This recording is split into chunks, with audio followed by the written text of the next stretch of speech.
This channel does not promote any violent, harmful, or illegal activities. All content provided by this channel is meant for an educational purpose only. Subhajit, শুরুতেই আমরা বাংলাদেশের দিকে নজর রাখবো। তার কারণ জানেন আপনারা, চিন্ময় কৃষ্ণ প্রভুর বারবার জামিনের যে শুনানি, সেই শুনানি পিছিয়েই চলছিল বাংলাদেশ। অবশেষে আজ চিন্ময় কৃষ্ণ প্রভু জামিনের আরও একটা শুনানি রয়েছে। তার আগে সন্ন্যাসীর জামিন আটকাতে মরিয়া বাংলাদেশ প্রশাসন। চিন্ময় প্রভু সহ মোট ৭১ জনের বিরুদ্ধে জামিন অযোগ্য ধারায় মামলা। সন্ন্যাসীর আইনজীবীদের বিরুদ্ধেও বিস্ফোরক আইনে মামলা রুজু হয়েছে। চিন্ময় প্রভুর আইনজীবী সুভাষিস শর্মা সহ মোট ৭১ জনের বিরুদ্ধে চট্টগ্রাম থানায় অভিযোগ দায়ের করা হয়েছে। মামলা করা হয়েছে ২ হিন্দু সাংবাদিকের বিরুদ্ধেও। চিন্ময় প্রভু ছাড়াও ছাত্রলীগ এবং যুবলীগের বিরুদ্ধেও মামলা দায়ের হয়েছে। অভিযোগপত্রে চিন্ময় প্রভু জামিনের শুনানির দিন তার উস্কানিমূলক ভাষণ এবং ভাঙচুরের ঘটনার কথা বা অভিযোগের কথা উল্লেখ করা হয়েছে।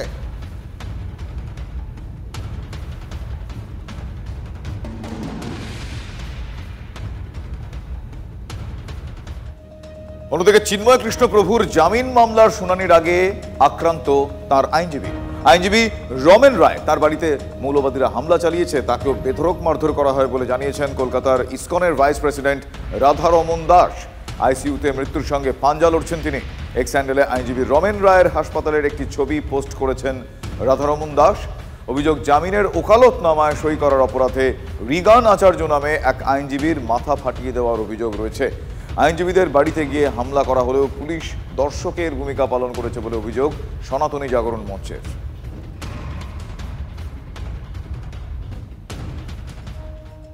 বাংলাদেশের সংখ্যালঘুদের উপর নির্যাতনের প্রতিবাদ ত্রিপুরায় বাংলাদেশের দূতাবাসে হামলার অভিযোগ। দূতাবাসে হামলার তীব্র নিন্দা করেছে ঢাকা। পরিস্থিতির উপর নজর রাখছে ত্রিপুরা প্রশাসন। হামলার নিন্দায় মুখ্যমন্ত্রী মানিক সাহা। এই ধরনের আচরণ কাম্য নয় মন্তব্য মানিক সাহার। ভারতে অবস্থিত বাংলাদেশের সব দূতাবাসের নিরাপত্তা বাড়াচ্ছে Delhi.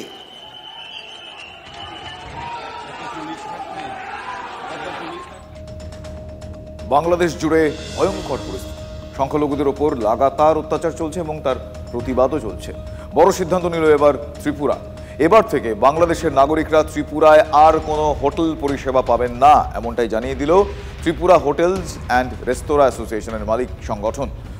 All Tripura hotel and restaurant association জানিয়ে দিয়েছে যে হোটেল বাংলাদেশি পর্যটকদের জন্য কোনো রকম ঘর দেবে না, রেস্তোরাঁ তাদের জন্য কোনো রকম খাবার সার্ভ করবে না।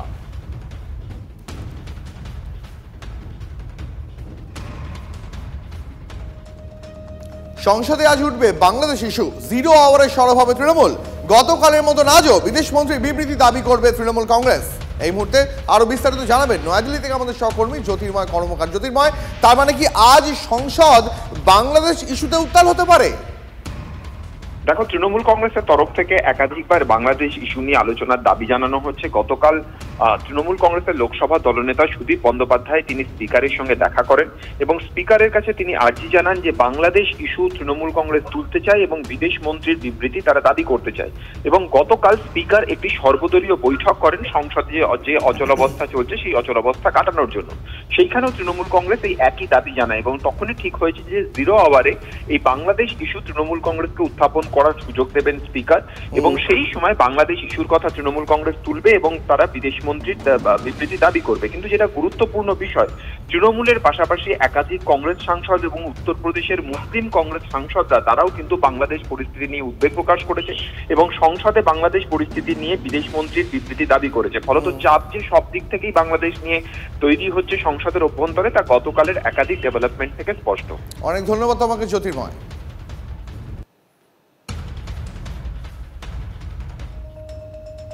আন্তর্জাতিক মঞ্চে এই মুহূর্তে প্রবল চাপে বাংলাদেশ। ব্রিটিশ পার্লামেন্টে আবারও বাংলাদেশ ইস্যু এবং হিন্দু নির্যাতনের ইস্যু উঠেছে, ফলে খুব গুরুত্বপূর্ণ বোঝাই যাচ্ছে পার্লামেন্টে আবারও বাংলাদেশ ইস্যু তুলেছেন একাধিক এমপি। বাংলাদেশের সঙ্গে অবিলম্বে আলোচনা চান ব্রিটিশ এমপিরা। বাংলাদেশের সঙ্গে কথা বলুক ব্রিটিশ সরকার, এমনটা দাবি প্রীতি পটেলের। সরকার হস্তক্ষেপ করুক দাবি এমপি ব্যারি গার্ডিনারের। বব ব্ল্যাকম্যানের পর প্রীতি পটেল, ব্যারি গার্ডিনারের উদ্বেগে চাপ বাড়ছে বাংলাদেশে। The degree of escalation in the violence is deeply, deeply concerning.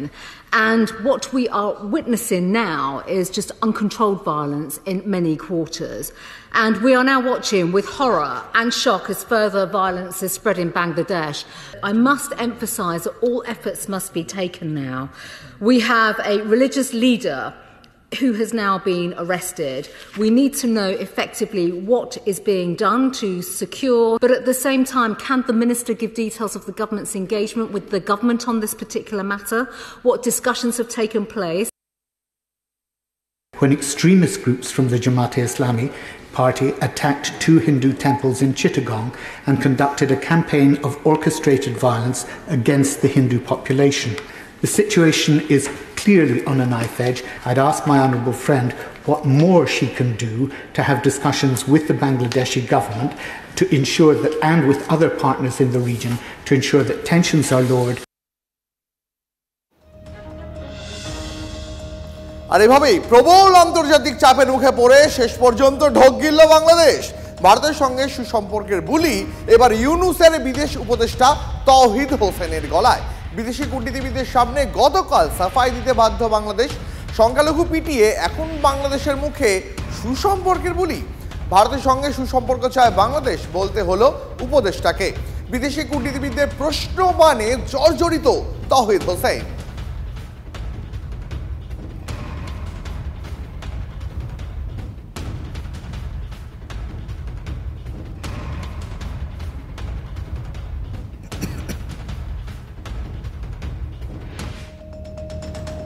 অন্যদিকে আরজিকর কাণ্ডে যেভাবে রাজনৈতিক পতাকা ছাড়া মহানগর মফস্বল জনসমুদ্রে ভেসেছিল, সেভাবেই কি বাংলাদেশে হিন্দু অত্যাচারের বিরুদ্ধে গর্জে উঠবে বাংলা? এই প্রশ্নটা উঠছে সামাজিক মাধ্যমের একটা নির্দিষ্ট অংশ থেকে।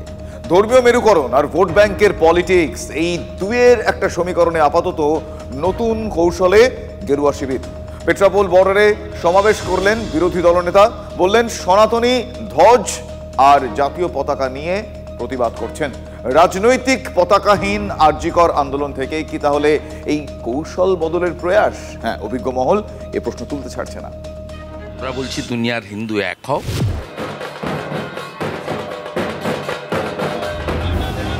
দুনিয়ার হিন্দু এক হও ডাক দিয়েছেন শুভেন্দু অধিকারী, রাজ্যের বিরোধী দলনেতা। বাংলাদেশে হিন্দুদের ওপর অত্যাচার চলছে, এর প্রতিবাদেই পেট্রাপোলে সমাবেশ করছেন শুভেন্দু অধিকারী। এটা কি তার ব্যক্তিগত উদ্যোগ নাকি বিজেপির কর্মসূচি? সনাতনী ধ্বজ এবং জাতীয় পতাকা নিয়ে রাস্তায় নেমেছি। ভোট চাই, ভোট দাও, পাল্টে দিন, উল্টে দিন, গদিটা আমাদের দিয়ে দিন, এ কথা আমরা কোথাও বলছি না। দফা এক, দাবি এক। তিলোত্তমা আন্দোলন কাণ্ডে পথে নেমে এটাই বলেছিল বিজেপি। রাজনৈতিক আক্রমণ শানানোর পাশাপাশি বাংলাদেশ ইস্যুতে বিজেপি আর শুভেন্দু কি পৃথক নাকি একই অঙ্গে ভিন্ন রূপ? আরজিকর আন্দোলনের ব্যর্থতা সাফল্য ব্যক্তি ও দল বিশেষে আপেক্ষিক, কিন্তু একই বিষয় সবাই সহমত। রাজনীতির পতাকা বাদ দিয়ে তিলোত্তমা আন্দোলনে জনতার যে অভূতপূর্ব সাড়া দেখা গিয়েছিল তা নজিরবিহীন। বাংলাদেশ ইস্যুতে সেভাবেই কি হিন্দু জনতাকে একত্রিত করতে চাইছে গেরুয়া শিবির? আমি বলি শুভেন্দু অধিকারী বর্ডারে না করে দিল্লিতে আসুন, এখানে এসে বিদেশ মন্ত্রকের সঙ্গে কথা বলুন। বিদেশমন্ত্রী অন্তত ভারতবর্ষের প্ল্যাটফর্মে দাঁড়িয়ে পার্লামেন্ট যখন চলছে তখন কিছু তিনি অবহিত করুক আমাদেরকে, দেশবাসীকে। আমরা সব রোহিঙ্গা কোথায় আছে বলে দেব, চিহ্নিত করে দেব, ধরতে হবে আর এনআইএর হাতে তুলে দিতে হবে। এদিন একাধিক হিন্দু সংগঠনের তরফেও নানা প্রতিবাদ কর্মসূচি নেওয়া হয়। বাংলাদেশের মানুষের জন্য আমরা একত্রিত হয়ে আমরা হিন্দু যারা আছি সবাই একত্রিত হতে হবে। আমাদের চিন্ময় প্রভুকে যেন অতি শীঘ্রে মুক্ত হয়, তার জন্য আমরা সবাই একত্রিত হয়ে আমরা চিন্ময় প্রভুর জন্য আমরা জীবন দিতে রাজি। হিন্দু সমাজের নানা সংগঠন পথে নামছে, পথে শুভেন্দু অধিকারীরাও। বাংলাদেশের 1,31,00,000 হিন্দু, অন্তত 1,03,00,000 আত্মীয় পরিজন রয়েছেন পশ্চিমবঙ্গ, অসম, ত্রিপুরা সহ দেশের নানা প্রান্তে। সবচেয়ে বেশি হিন্দু বাঙালি পশ্চিমবঙ্গেই। একত্রিত হলে কার লাভ? ভোট বাক্সের সূক্ষ্ম পাটিগণিতের অঙ্কেই কি এগোচ্ছেন শুভেন্দু অধিকারীরা, যা সম্প্রতি লোকসভার ভোটে হারের পর বলতে চেয়েছিল বিজেপি? এই উগ্র সাম্প্রদায়িকতার প্রচারের পরে 2,35,00,000 লোকের ভোট, এটা বড় ছোট কিছু নয়, বিরাট ব্যাপার। Bureau report, TV9 Bangla.